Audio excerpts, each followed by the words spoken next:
करणी माता के मंदिर को जोधपुर हाई कोर्ट द्वारा तोड़ने के आदेश, श्रद्धालुओं में आक्रोश व्याप्त। एसडीएम ने कहा न्यायालय के आदेशों की जाएगी पालना। सूरज वर्मा सरदार शहर के बीकानेर रोड स्थित करणी माता मंदिर को जोधपुर हाई कोर्ट द्वारा तोड़ने के आदेश जारी किए हैं, जिसके अंतर्गत आने वाली 4 जनवरी तक इस मंदिर को तोड़ा जाना है। रोड से 75 फीट की दूरी में यह मंदिर आता है। इसको लेकर शहर के मिलाप माली नामक व्यक्ति द्वारा जोधपुर हाईकोर्ट में इस मंदिर को हटाने की मांग को लेकर एक याचिका दायर की गई थी, जिस पर 14 दिसंबर को हाईकोर्ट द्वारा चूरू जिला कलेक्टर के नाम एक आदेश दिया गया कि 4 जनवरी 2023 तक इस मंदिर को हटाकर रिपोर्ट प्रस्तुत की जाए। आपको बता दें कि स्थानीय लोगों के अनुसार यह मंदिर करीब 60 साल पहले स्वर्गीय पूर्णाराम प्रजापत ने बनवाया था, जिसके बाद से लगातार यहां पर श्रद्धालुओं की आस्था बनी हुई है और बड़ी संख्या में श्रद्धालु प्रतिदिन यहां मत्था टेकने आते हैं। जैसे ही उपखंड अधिकारी ब्रिजेंद्र सिंह, तहसीलदार व पटवारी यहां पर मौका रिपोर्ट करने पहुंचे और मंदिर तोड़ने की सूचना स्थानीय श्रद्धालुओं को लगी तो सैकड़ों की संख्या में शहर के श्रद्धालु मंदिर पर इकट्ठे हो गए और मंदिर तोड़ने के आदेश का विरोध जताने लगे।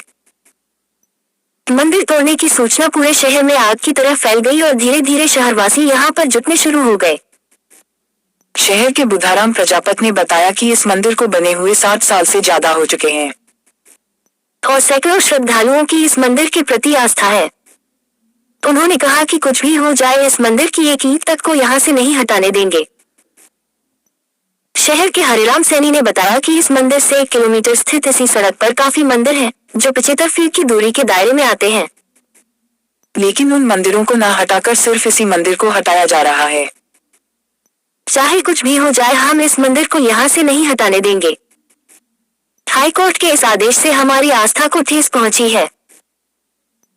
स्थानीय शांति देवी प्रजापत ने बताया कि मेरे ससुर द्वारा बहुत साल पहले इस मंदिर का निर्माण करवाया गया था, तब से हमारे साथ साथ शहर के लोगों की इस मंदिर के प्रति गहरी आस्था है। उन्होंने कहा कि हम मर जाएंगे लेकिन इस मंदिर को यहाँ से नहीं हटने देंगे, लेकिन कुछ लोगों की द्वेषता के चलते इस मंदिर को तोड़ने का आदेश हुआ है। स्थानीय निवासी दीपक जैसनसरिया ने बताया कि यह मंदिर 60 साल पुराना मंदिर है। कुछ समय पहले इस मंदिर को लेकर विवाद भी हुआ था। इस मंदिर के पास की जमीन को किसी व्यक्ति ने खरीदा था, यहाँ पर रास्ते को लेकर विवाद हुआ था, जिसके बाद मौके पर पुलिस भी आई थी और उन्होंने यह माना था कि मंदिर रास्ते की भूमि पर नहीं है। इसके बाद 2 नंबर सत्तू कॉलोनी के मिलाप माली और रामनगर बास के पंकज माली ने हाईकोर्ट में इस मंदिर को तुड़वाने को लेकर एक रिट दायर की। जैसनसरिया ने कहा कि मामले को लेकर हमारे द्वारा भी हाई कोर्ट और सुप्रीम कोर्ट में याचिका दायर की गई है और हमारी याचिका को एक्सेप्ट भी कर लिया गया है। इसलिए हमने कलेक्टर, एसडीएम और तहसीलदार से गुहार लगाई है कि जब तक हमारे द्वारा लगाई गई याचिका पर सुनवाई नहीं होती तब तक इस मंदिर को नहीं तोड़ा जाए। जब पूरे मामले को लेकर हमने एसडीएम ब्रिजेंद्र सिंह से बात की तो उन्होंने कहा कि 14 दिसंबर को हाई कोर्ट जोधपुर का एक फैसला आया है कि बीकानेर रोड स्थित एक मंदिर है जो रोड बाउंड्री में आता है और अतिक्रमण क्षेत्र में है। उक्त मंदिर को 4 जनवरी 2023 तक हटाकर रिपोर्ट प्रस्तुत की जाए, जिस पर हमने और तहसीलदार, पीडब्ल्यूडी विभाग के अधिकारी सहित अन्य विभाग के अधिकारियों द्वारा मौका मुआयना करवाया गया, जिस पर यह पाया गया कि यह मंदिर कच्ची मिट्टी के ऊपर टिका हुआ था। कुछ समय पहले पास वाली भूमि के मालिक द्वारा भूमि को समतल किया गया, तब यह मंदिर गिरने की कगार पर आ गया तो स्थानीय लोगों ने इस मंदिर को बचाने के लिए यहाँ पर निर्माण किया। शनिवार को सायं सर्व समाज की बैठक आयोजित की गई, जिसमें मंदिर बचाओ संघर्ष समिति का गठन किया गया। बैठक में दीपक जैसनसरिया, हरिसिंह राठौर, शिवदयाल पारीक, सीताराम सैनी, श्यामलाल शर्मा, परमेश्वर पारीक सहित सैकड़ों सर्व समाज के गणमान्य लोग उपस्थित रहे। जीके का पेपर से आक्रोशित हुए परीक्षार्थी, रोडवेज बस स्टैंड पर गहलोत सरकार के खिलाफ किया प्रदर्शन। सूरज वर्मा सरदार शहर। शनिवार को माध्यमिक शिक्षा सेकंड ग्रेड टीचर के लिए होने वाले जीके का पेपर लीक होने की सूचना के बाद अचानक निरस्त कर दिया, जिसके बाद शहर के 8 परीक्षा केंद्रों पर परीक्षा देने आए सैकड़ों परीक्षार्थी रोडवेज बस स्टैंड पर परेशान नजर आए। आक्रोशित परीक्षार्थियों ने गहलोत सरकार के खिलाफ जमकर नारेबाजी की। इस दौरान रतनगढ़, चूरू व तारानगर सहित अन्य जगहों से आए परीक्षार्थियों ने कहा कि पिछले काफी समय से हम परीक्षा तैयारी कर रहे थे,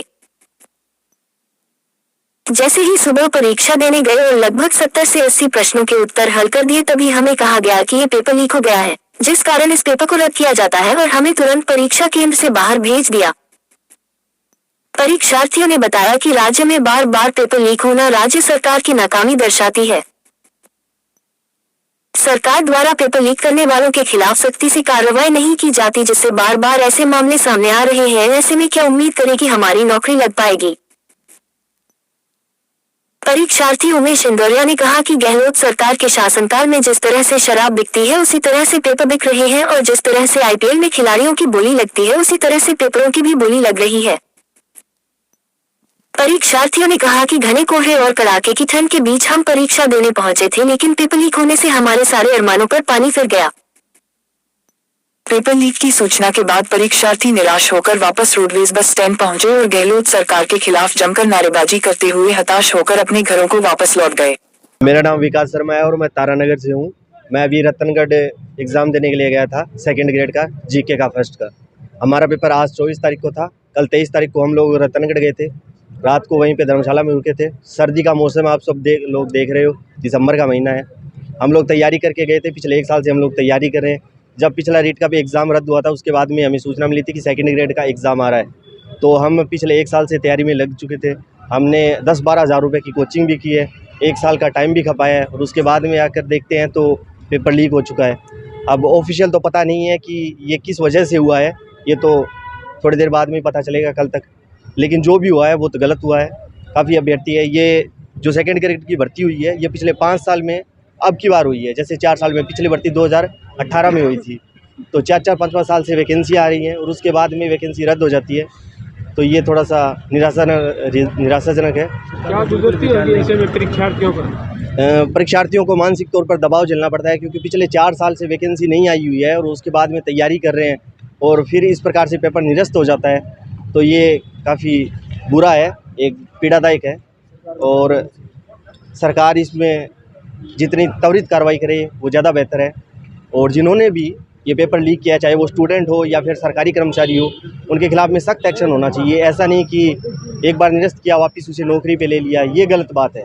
अभी मैंने पता चला है कि 10-10 लाख रुपए में पेपर बिके हैं और जो जालौर में तकरीबन 40 लोगों को गिरफ्तार किया गया है। तो 10-10 लाख में अगर पेपर बिकेंगे तो फिर मेहनत करने वाले क्या करेंगे? क्योंकि फिर तो पैसे देने वाली नौकरी लगेंगे, क्योंकि मेहनत करने वाले को तो कोई नौकरी देगा नहीं। बस यही कहना चाहता हूँ कि सरकार एक्शन ले। कट लगने से युवक की मौत। सूरज वर्मा, सरदार शहर। नाहरसरा में खेत में बने ट्यूबवेल पर शटडाउन लेकर काम कर रहे युवक की अचानक सप्लाई आने से लगे कट से मौत हो गई। मृतक राकेश 22 पुत्र पंगा गोस्वामी निवासी नाहरसरा के ताव इंद्राजगढ़ ने पुलिस को रिपोर्ट दी कि भतीजा राकेश अपने खेत में बने ट्यूबवेल पर शटडाउन लेकर लाइन ठीक कर रहा था, लेकिन जीएसएस से कर्मचारी ने बिना सूचना के लाइन चालू कर दी, जिससे उसे कट लग गया और उसकी मौत हो गई। पुलिस ने विद्युत निगम के खिलाफ मामला दर्ज कर मृतक का राजकीय अस्पताल में पोस्टमार्टम करवाकर शव परिजनों के सुपुर्द कर जांच शुरू कर दी।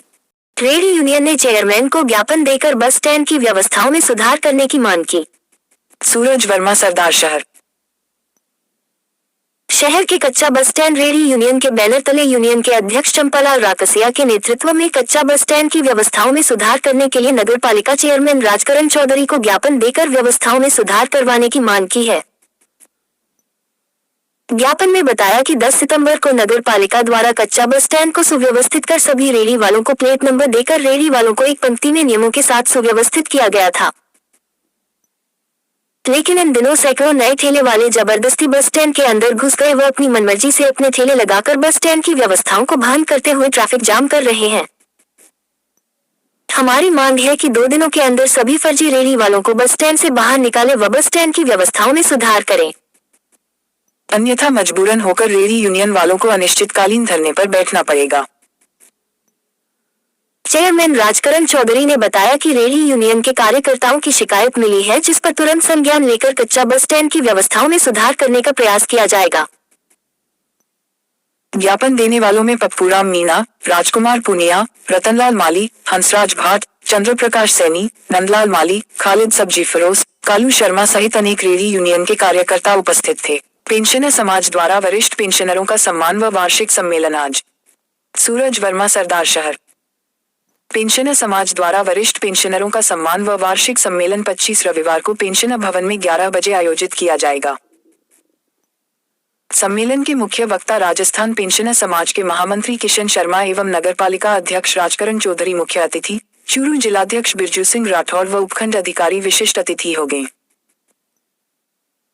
वार्षिक सम्मेलन में 80 वर्ष आयु पूर्ण कर चुके वरिष्ठ पेंशनरों का सम्मान किया जाएगा तथा पेंशनरों को आरजीएचएस से संबंधित सभी गतिविधियों व अन्य समस्याओं का समाधान करने हेतु डा. विश्वलाल पारीक व मित्र संचालक देवेंद्र तंवर अपनी सेवाएं प्रदान करेंगे। पेंशनर समाज के अध्यक्ष पीरदान सोनी व सचिव मोहनलाल सैन ने पेंशनरों से अधिक संख्या में उपस्थित होकर लाभान्वित होने व सम्मेलन को सफल बनाने का आह्वान किया है। घने कोहरे के कारण रेल भी लेट हुई। सूरज वर्मा सरदार शहर। शनिवार को प्रातः घने कोहरे के कारण सड़कों पर वाहन धीमी गति से चले। कोहरे का आलम ऐसा था कि 50 फीट की दूरी पर भी कुछ दिखाई नहीं दे रहा था। वहीं कोहरे के कारण रतनगढ़ से सरदार शहर आने वाली रेल भी 10 मिनट लेट पहुंची। कोहरे और शीतलहर के कारण शनिवार को रेल यात्री भी कम रहे। तारानगर में गौ माता पर धारदार हथियार से कट लगाने पर गो भक्तों में आक्रोश, पुलिस अधीक्षक के नाम ज्ञापन देकर कार्रवाई की मांग की। सूरज वर्मा सरदार शहर। विगत 8-10 दिनों से तारानगर क्षेत्र में किन्हीं अज्ञात हमलावरों के द्वारा लगभग 17 गायों को धारदार हथियार से कट लगाने की घटना घटित हो रही है, जिस कारण गौ माता के गहरे घाव हो गए हैं और काफी मात्रा में खून बह रहा है। इस प्रकार की अशोभनीय घटना को लेकर कामधेनु सेना ने पुलिस अधीक्षक के नाम सीआई को ज्ञापन सौंपकर शीघ्र अज्ञात आरोपियों को गिरफ्तार कर सख्त कार्रवाई करने की मांग की है। गौ भक्तों ने चेतावनी देते हुए बताया कि अगर समय रहते आरोपियों को गिरफ्तार नहीं किया गया तो गौ भक्तों द्वारा बड़ा आंदोलन किया जाएगा। ज्ञापन देने वालों में संदीप सोनी, राकेश देराश्री, मुकेश देराश्री, सूर्य प्रकाश सैनी, नारायण भोजक, प्रतीक भोजक, पवन भोजक व किशन सोनी सहित अनेकों गौ भक्त शामिल रहे। कृषि उपज मंडी में वाहनों पर पुलिस ने लगाए रिफ्लेक्टर, कोहरे में हादसों में कमी लाने के लिए पुलिस का सराहनीय प्रयास। सूरज वर्मा सरदार शहर। तहसील क्षेत्र में लगातार बढ़ रहे हादसों में कमी लाने के लिए और वर्तमान में कोहरे के समय को देखते हुए स्थानीय पुलिस द्वारा सराहनीय पहल की गई है। थानाधिकारी सतपाल बिश्नोई के नेतृत्व में कृषि उपज मंडी में ट्रैक्टर, पिकअप, रेली गाड़ी और ट्रकों सहित वाहनों के पीछे रिफ्लेक्टर लगाए गए। थानाधिकारी ने बताया कि तहसील क्षेत्र में लगातार सड़क हादसों में बढ़ोतरी हो रही है और वर्तमान में कोहरे के समय को देखते हुए एक विशेष अभियान शुरू किया गया है, जिसके तहत वाहनों के पीछे रिफ्लेक्टर लगाए जा रहे हैं। वाहनों के पीछे रिफ्लेक्टर लगाने से किसी वाहन के पीछे चल रहे वाहन चालक को पता चल जाता है कि आगे कोई वाहन चल रहा है, जिसके चलते हादसा होने से बचा जा सकता है। इस दौरान मौके पर मौजूद पुलिसकर्मियों ने वाहन चालकों को यातायात नियमों की जानकारी भी दी। हाईवे पर जिन स्थानों पर समय समय पर हादसे होते हैं, उन स्थानों पर दुर्घटना संकेत बोर्ड और बैरिकेड लगाए जाएंगे। इस दौरान कृषि उपज मंडी के आगे हाईवे पर 4 बैरिकेड लगाए गए। कृषि उपज मंडी के आगे यातायात प्रभारी हेड कांस्टेबल गणपत राम ने 14 वाहन चालकों के चालान काटे और 12 वाहनों को सीज किया। इस दौरान पुलिस की ओर से 40 वाहनों के रिफ्लेक्टर लगाए गए। थानाधिकारी ने बताया कि आगामी 1 महीने तक यह अभियान लगातार जारी रहेगा। इस दौरान कांस्टेबल नरेंद्र दहिया, सत्य प्रकाश, राजेश कुमार सहित पुलिसकर्मी मौजूद रहे। वहीं पुलिस द्वारा की गई इस सराहनीय पहल की कृषि मंडी के व्यापारी शिवरतन सर्राफ, कृषि मंडी व्यापार संघ अध्यक्ष इंद्रराज सारन, प्रभुराम पुनिया, सुखवीर पारीक, असलम वारदाना, भंवरलाल जानी आदि ने सराहना की। हमारा चैनल आपको पसंद आए तो लाइक करें, कमेंट करें और सब्सक्राइब करना मत भूलें और बेल आइकन भी दबाएं।